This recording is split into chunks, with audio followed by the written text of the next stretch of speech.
تا حالا از خودت پرسیدی که چطوری باید خودتو دوست داشته باشی؟ چطوری باید به خودت عشق بدی؟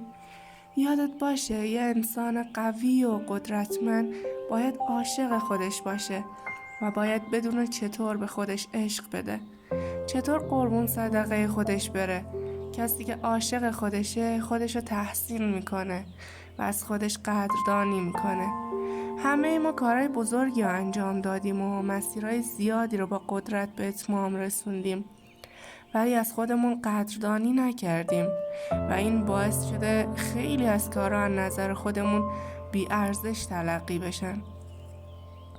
پس یادت باشه از این به بعد حتی برای کوچکترین کارها از خودت تشکر کنی. کسی که عاشق خودشه به شکست‌ها نگاه متفاوتی داره. یادت باشه که شکست‌ها اهرمایی هستن برای موفقیت. هیچ وقت نباید احساس گناه کنی. به جای اینکه احساس گناه و عصبانیت کنی، شکست‌ها رو فرصتی برای رشد و توسعه فردی نگاه کن. کسی که عاشق خودشه به خواسته های بیجا و بی‌موقع دیگران نمیگه. اگه فکر میکنید به خودتون نیاز دارید به مردم نبگید، این اشکالی نداره.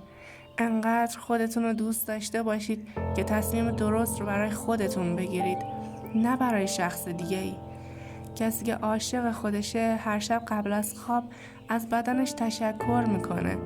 به خودتون بگید من خودم رو دوست دارم، من به خودم عشق می‌ورزم. از سرتون شروع کنید به تشکر کردن تا نوک پاهاتون. کم کم شاهد معجزات و اتفاقات شگفت‌انگیزم باشید. کسی که عاشق خودشه همیشه لبخند روی لبشه و میخنده. لطفاً هیچ وقت اخم نکن.